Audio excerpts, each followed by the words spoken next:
Here's your wrestling news for October 11th, 2020.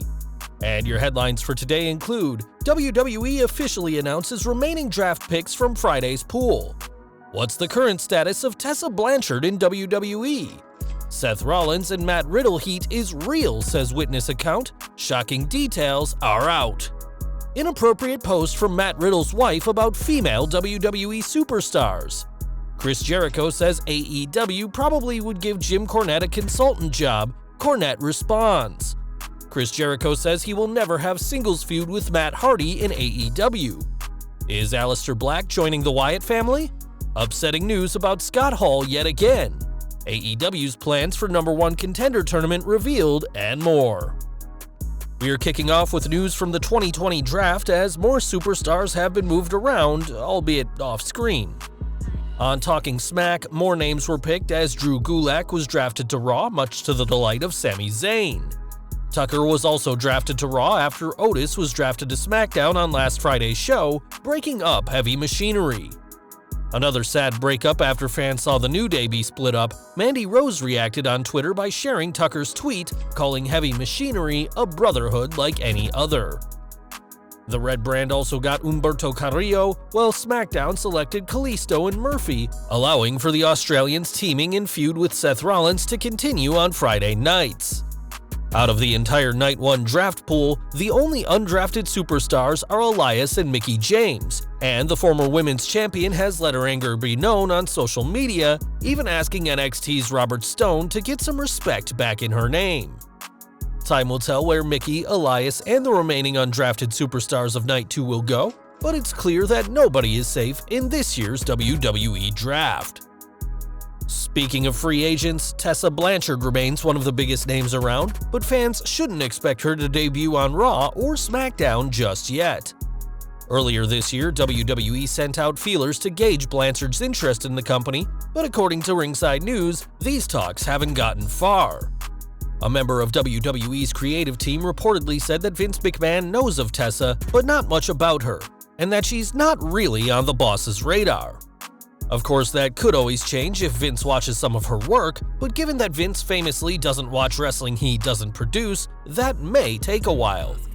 It's been previously noted that people were, quote, chewing McMahon's ear off about Blanchard, but given that he's been missing from recent tapings, these conversations haven't been happening as much lately. Whilst Vince has shown little interest in her, the same can't be said for Triple H, who reportedly has an open conversation with her, and we'll have to see if the first ever female Impact World Champion eventually makes it to WWE.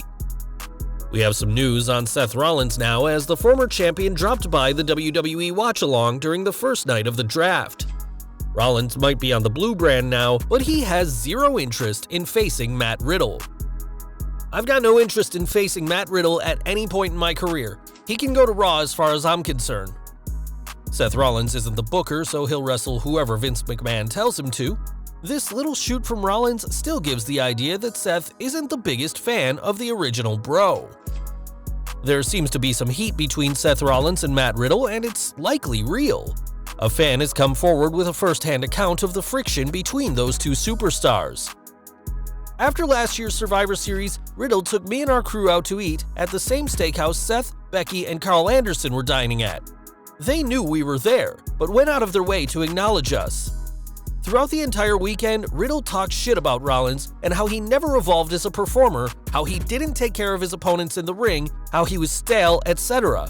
This wasn't just one conversation, it was every time I saw Riddle that weekend. So many of our conversations revolved around wrestlers, and people in general Matt didn't like or think highly of, or had a personal bone to pick with them. If we weren't chatting wrestling, he was either bashing others or boasting about himself, often both at the same time. That said, I can't possibly see why Rollins and Brock and Goldberg and just about everybody else who knows better wants nothing to do with him as a professional or personal sense of the word. Alas, surely it is nothing. Apparently Matt Riddle liked to talk about other wrestlers. He apparently didn't realize that he would have to share a locker room with some of them eventually. We'll keep an eye on this situation. More news on Matt Riddle now, and for a change, it's not his alleged actions against Candy Cartwright or his comments about Brock Lesnar that have got the King of Bros in trouble. Instead, this time it's Matt's wife Lisa who is making headlines, as she wrote an Instagram post calling out the female superstars, using Becky Lynch as an example. In the post, the Queen of Bros called out main roster divas, a term that hasn't been used since 2016 for being, quote, skinny, jiggly, fat, but added that they're beautiful but squat. Lisa Riddle added that multiple female wrestlers have asked to train with her and shared a photo of herself, where she describes herself as a decent Olympic lifter and a mom of 3, comparing it to wrestlers who she claims get paid a ton of money for how they look. Riddle was quick to delete her post, but not before it was screenshotted online for everyone to see. And this isn't the only controversy with the Riddle family lately. AEW news, and Jim Cornette has been very critical of AEW since they opened their doors in January 2019, but his open bashing on his podcast may have cost him a job. On Twitter, Jericho said he heard Cornette was still burying AEW and gave some advice to the controversial personality. He said, "Heard Jim Cornette is still burying me for my work in AEW. All good because my stuff has been amazing and a huge moneymaker for my company. But the best part is, if he would just shut the and pull his head out of his we would probably offer him a consultant job." Cornette's decades in wrestling does mean he has a ton of opinions about the industry, and Cornette responded to Jericho's now deleted tweet saying he doesn't want a job, and that means he can be honest with the fans. The former commentator added that there's not enough money printed for Cornette to work with AEW, and whilst the controversial personality seems hell-bent on not working with AEW, huge money contracts have changed plenty of minds in wrestling. More Jericho now, as the million-viewer man has plenty of potential opponents in AEW, but one name isn't making the cut. Speaking to Busted Open Radio, Y2J spoke about not wanting to face the likes of Triple H, Kane, and Shawn Michaels when he returned to WWE, as these were feuds fans had already seen. He added, "It's the same thing in AEW. There will never be a Chris Jericho versus Matt Hardy match. Never, never, never, never, because we've seen that. If we put it on, then suddenly it's two guys who worked together 20 years ago in WWE." With that said, Jericho didn't rule out working against Hardy as long as younger talent were in the mix to help elevate their skills and showcase their abilities, but a singles match isn't going to happen between him and the Broken One. Jericho's current feud against Orange Cassidy and likely future feud with Jungle Boy shows that he's all about making new stars in AEW, so there's no need for Le Champion to recycle his past.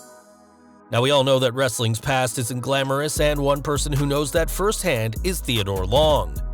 In a recent interview with Hannibal TV, Long shared the story in the late 80s where Ric Flair repeatedly called him the N-word, and when asked if the Nature Boy ever apologized, Long said, "I mean, if he had, I would know. No, he hasn't.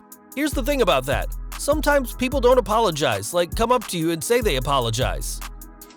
When interviewer Devin Nicholson asked what happened, Long said, "One time in Knoxville, Tennessee, I think, and I know there were some girls there that were trying to come into the back of the arena, and they said some girls threw me under the bus.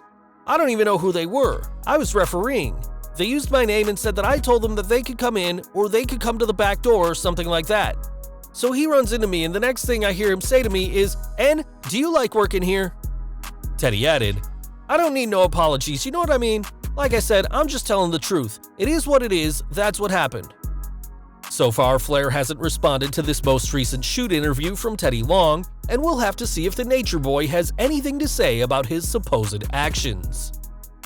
Raw next, as this Monday's show will be night 2 of the draft, which could see some huge changes. With SmackDown ending with Bray Wyatt and Alexa Bliss standing tall, it's possible they could be moving to the Red brand, and could be aligning with someone who also knows about dark forces. That someone would be Aleister Black, as all three have got recent history with Kevin Owens, who at this time is still on Raw. If Black joined The Fiend in Bliss, this new Wyatt family could also make waves in the Raw Tag Team division, facing the likes of the Street Profits, The New Day, or even Retribution. With the potential to be a modern-day Brothers of Destruction, this could be a huge step up for Black, who's yet to hold gold on the main roster, if WWE pulls the trigger on a 2020 Wyatt family. We've got some concerning news next, as a virtual meet and greet with Scott Hall had to be cancelled for a reason nobody wanted. In the meet and greet for Dark Parlor Originals, Hall showed up intoxicated to the point where they couldn't go live, though the company handled things the best they could, promising fans that items could be signed if needed, just Scott Hall or Razor Ramon, but no inscriptions. It's also reported that Hall became argumentative and was wearing a ripped glove, slurring his speech, and struggled to sign anything. Clearly, the bad guy is having a bad time right now, which isn't helped by the ongoing global situation, though Dark Parlor Originals said they're taking care of Hall first and foremost. We're sending our best wishes to Hall as he's apparently having some issues once again after multiple attempts to get better. And we're ending today with more news from AEW as an 8-man tournament will start soon and culminate with a new #1 contender for the world title being crowned at Full Gear on November 7th. With 2 names left to be announced, it won't be long until the tournament begins, and the Wrestling Observer newsletter noted that the October 21st Dynamite will feature 4 quarterfinal matches. The next week will feature 2 semifinal matches, leaving a week and a half to promote the finals on November 7th. Many fans are expecting a Hangman Page vs. Kenny Omega match in the tournament, possibly in the finals, but we don't know any of the brackets yet.